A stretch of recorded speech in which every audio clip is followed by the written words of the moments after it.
So the key takeaway from this survey was the gap between expectations and reality.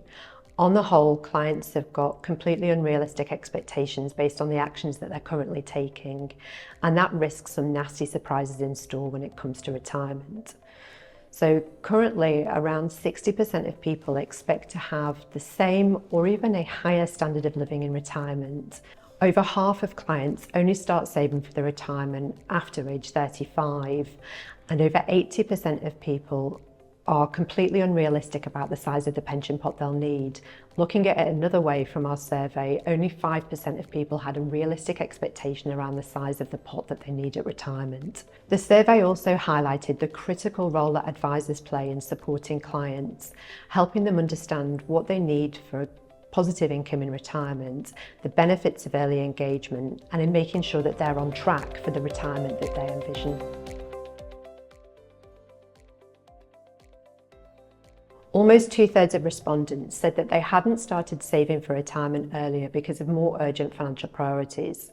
Now, whilst it's not a surprise in itself that people prioritise short-term financial demands over long-term objectives, the proportion of people involved indicates that this is a big problem, and there's a huge degree, therefore, of undersaving for retirement.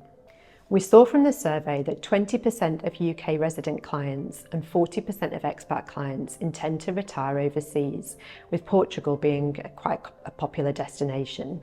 So only 1/3 of expat clients intend to return and retire in their own home country.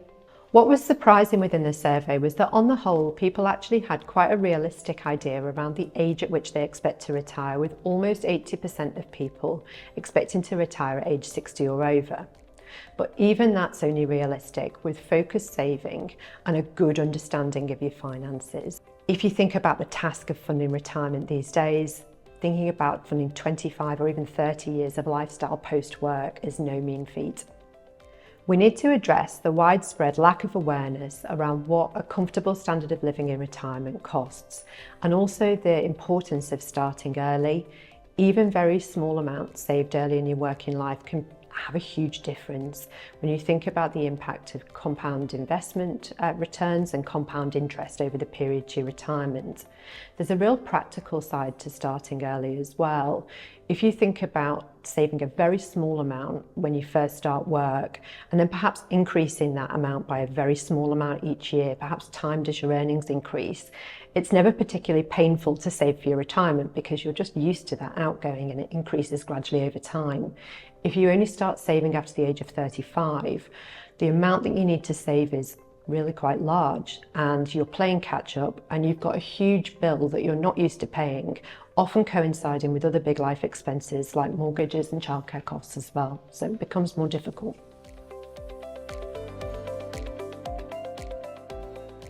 Advisors can play a key role in managing customer expectations, and they can also act as early warning guides as to whether clients are on track for their retirement through annual reviews.